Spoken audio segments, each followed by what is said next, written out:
Good morning, students. Now we are going to start our new chapter, Devotional Path to Divine.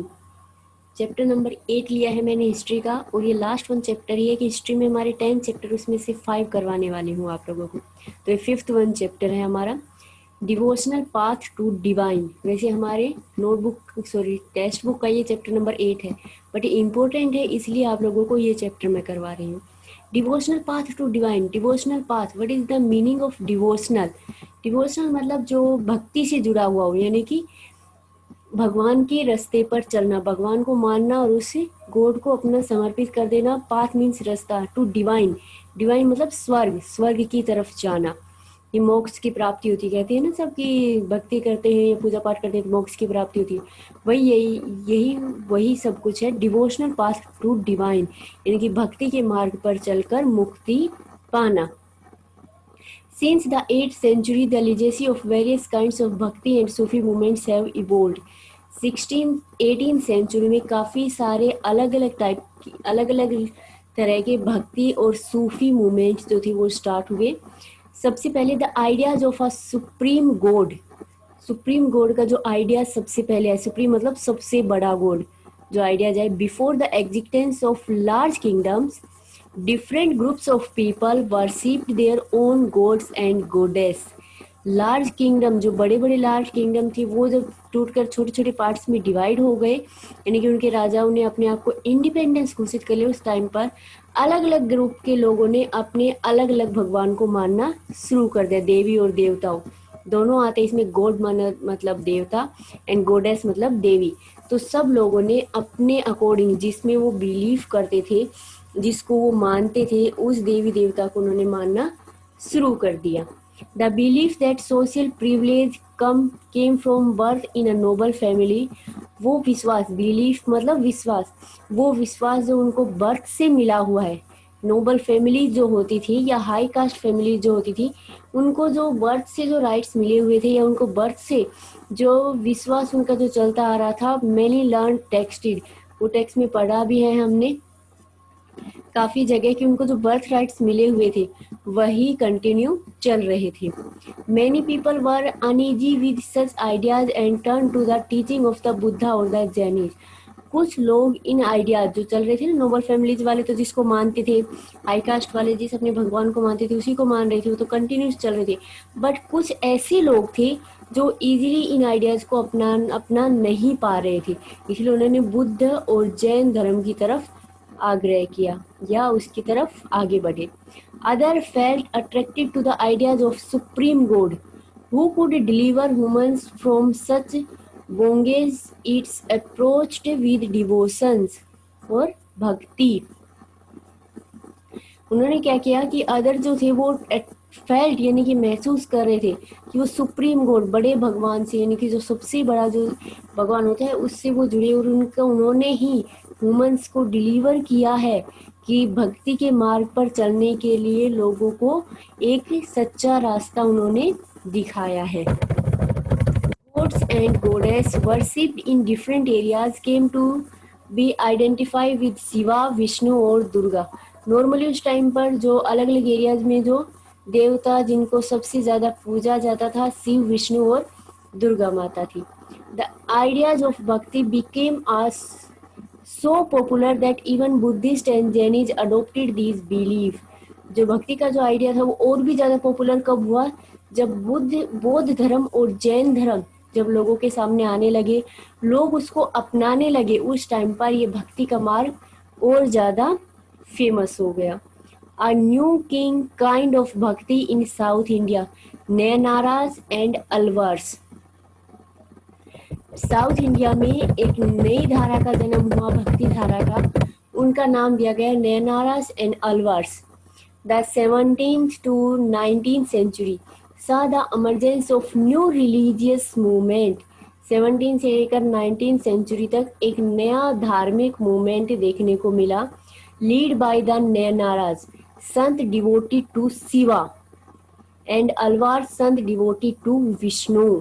देखो यहाँ पे अगर नयनाराज और विष्णु, अलवार्स। नयनाराज जो ग्रुप था लोगों का, वो शिव भगवान को मानते थे, उसकी भक्ति करते थे। अलवर्स जो थे, अलवार्स वो विष्णु भगवान को मानने वाले थे। ये आप लोगों को याद भी रखना है। नैनार्स कौन थे? जो भगवान शिव को मानते थे, और अलवार्स कौन थे? जो भगवान विष्णु को मानते थे। Nayanars and Alvars went from place to place composing acute poems in praise of the deities. ये लोग जगह जगह पर जाने लगे और अपने डाइटीज, इट मीन्स अपने भगवान के बारे में पोयम लिखने लगे, लोगों को ज़्यादा से ज़्यादा बढ़ा चढ़ाकर उनके बारे में बताने लगे ताकि ज़्यादा से ज़्यादा उसके फॉलोअर्स बन पाए। Between the 10th and 12th century, the Cholas and Pandyas king built elaborate temples strengthening the link between the Bhakti traditions and temple worship. 10th से लेकर 12th सेंचुरी तक चोलाज और पांड्या जो किंग थे, उन्होंने काफ़ी सारे नए नए टेम्पल्स भी बनवाए उस टाइम पर। जो डिवोशनल पाथ चला, इट मीन्स जो सबसे ज़्यादा फेमस जो रहे, विष्णु भगवान और शिव भगवान के काफ़ी सारे टेम्पल्स भी बनवाए। फिलोसफी एंड भक्ति। फिलोसफी और भक्ति क्या थी? शंकरा बोर्न इन केरला, शंकराचार्य का नाम आ रहा है यहाँ पर, ये पहले उनका शुरुआत से दिया इसलिए शंकरा वर्ड यूज किया है। शंकरा बोर्न इन केरला, केरला में जन्म हुआ था शंकराचार्य, जो कि महान भक्ति संत कहे जाते हैं। One of the most influential philosopher of India advocated Aditya और the doctrine of the oneness of the individual soul and the supreme God, जो कि उस टाइम पर एक फिलोसफर के रूप में, इट मीन्स जो लोगों को सच्चाई का जो रास्ता दिखाते हैं, लोगों के आइडिया चेंज करते, सबसे ज़्यादा प्रभावित किया उन्होंने। और उन्होंने माना कि आत्मा और सुप्रीम गॉड एक ही है। उन्होंने इस मार्ग पर चले वो कि उन्होंने माना कि आत्मा और भगवान एक ही होता है। Ramanuja born in Tamil Nadu in the 11th century, Ramanuja का जो कि खुद वो भी एक अच्छे जो है वो फिलोसफर हुए हैं 11th सेंचुरी में। was deeply influenced by the Alvars, described best means of attaining salvation was through intense devotion to Vishnu. उन्होंने विष्णु भगवान को मानने वाले ग्रुप का साथ दिया अलवर्स का, और उनको उससे बहुत ज़्यादा वो प्रभावित हुए और उन्होंने लोगों को अटेनमेंट दिया, यानी कि ज्ञान दिया विष्णु भगवान की भक्ति करने के लिए। नेक्स्ट आता है बसवन्नास and विरस्विम्ज। Virasvya movement initiated by Baswana and his companions like Alam Prabhu and अकमहादेवी और आलमा प्रभु ने सबसे पहले बसवान जो एक ग्रुप था लोगों का, जो कि उस टाइम पर अलग अलग जो भगवान को मानने वाले ग्रुप जो हमारे सामने आए उनके बारे में। This movement began in Karnataka in mid 12th century, 12th century के मिड में कर्नाटक में एक भक्ति मूवमेंट स्टार्ट हुआ था। The Virsvas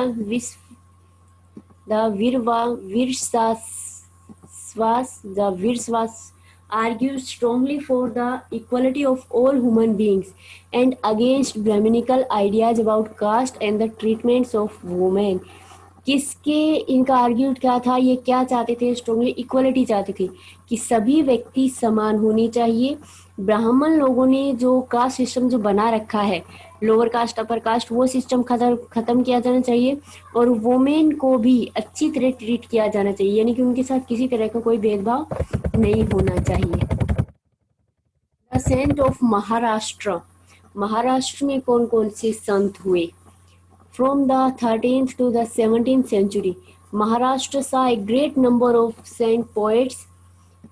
13 से लेकर 17th सेंचुरी तक महाराष्ट्र में काफ़ी अच्छे अच्छे जो सेंट थे वो हुए, संत हुए, as Dnyaneshwar, Namdev, Eknath, Tukaram, as well as women like Sakkubai and the families of Chokhamelas who belong to the untouchable Mahar caste, इनके नाम आए हैं। These saint poet rejected all form of ritualism, इन्होंने सभी तरह के जो भगवान को मानने वाले जो अलग अलग आइडियाज थे उन सबको रिजेक्ट किया था। नाथपंथीज सिद्ध एंड योगी, नाथपंथी, सिद्धि और योगी कौन थे? A number of religious group that emerged during this period criticize the ritual and other aspects of conventional religions and the social order। एक ये लोगों का एक ऐसा ग्रुप था, एक रिलीजियस ही ग्रुप था जो उस टाइम पीरियड में सबसे ज्यादा आलोचना कर रहा था। किसकी? जो लोगों ने उस टाइम पर जो हायर कास्ट के जो लोग थे, उन लोगों ने जो सोशल ऑर्डर जो बना रखा था, अपर कास्ट लोअर कास्ट के, अपर कास्ट वालों को ये देवता है, लोअर कास्ट वालों को ये देवता है, इस तरह से जो उन्होंने भेदभाव कर रखा था उसके अगेंस्ट में। These were the Nathpanthi, Siddhacharya and yogis. इनको नाथपंथी बोला जाता था, सिद्धाचार्य बोला जाता था और या योगी बोला जाता था। To them the path to salvation lay in meditation on the formless ultimate reality and the relationship of oneness with it. ये लोग किसी देवता की वगैरह की पूजा करने में नहीं, बल्कि मेडिटेशन करने में विश्वास रखते थे कि अगर आप मेडिटेशन करेंगे तो आपको मोक्ष की प्राप्ति होगी। ये हमारे हिंदू थे। उसके बाद आता है इस्लाम और सूफीज्म। जो मुस्लिम लोग थे उनके बारे में आता है।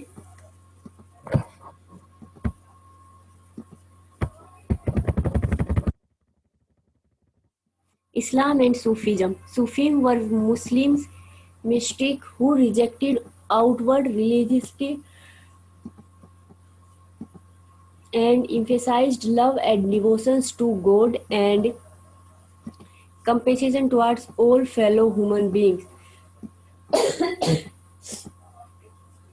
सूफीज और जो मुस्लिम थे, मुस्लिम लोगों को ही सूफी बोला जाता था। जैसे अपने यहाँ पर हम लोग अपने गुरु, अपने जो हमारे क्या कहते हैं, भगवान को मानने वाले को हम गुरु बोलते हैं या उसको हम सेंट बोलते हैं, वैसे ही मुस्लिम लोग सूफी बोलते हैं अपने गुरु को।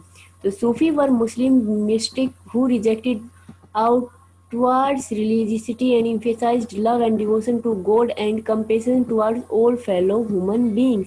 उन्होंने जो हिंदू धर्म में जो बहुत सारे देवी देवता आ रहे थे, रिलीजियंस बहुत ज़्यादा उभर कर नए नए सामने आए, उन सब का विरोध किया और उन्होंने भगवान एक ही जो है भगवान को उन्होंने माना और सभी लोग उसको फॉलो करें, वो ये चाहते थे।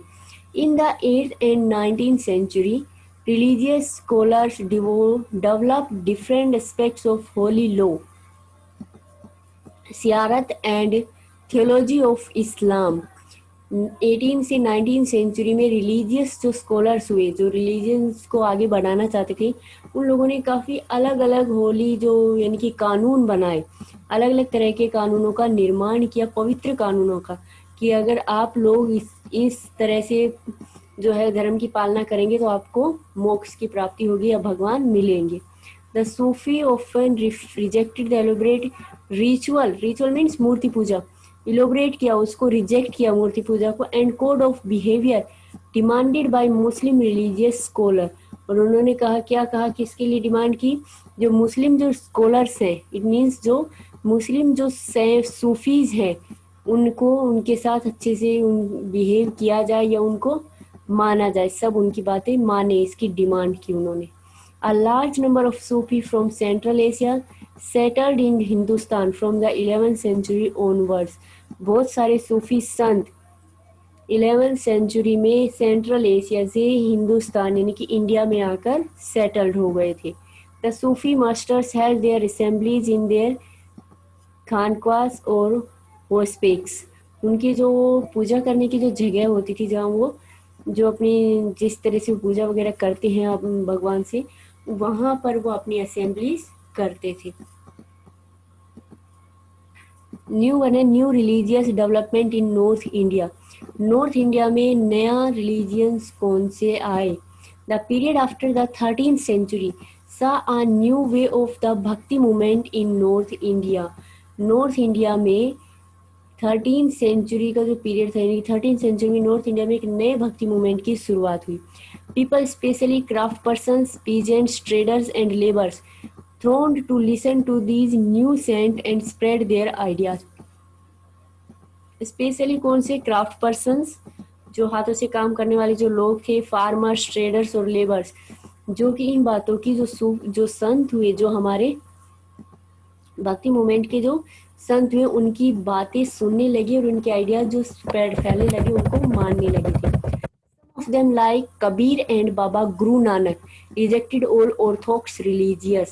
कबीर और बाबा गुरु नानक ने सभी तरह के जो रीति रिवाज थे, धर्म थे, सबको रिजेक्ट कर दिया था। उन्होंने माना कि भगवान जिसको आप मानते हो, मेडिटेशन करके आप उसको प्राप्त कर सकते हैं।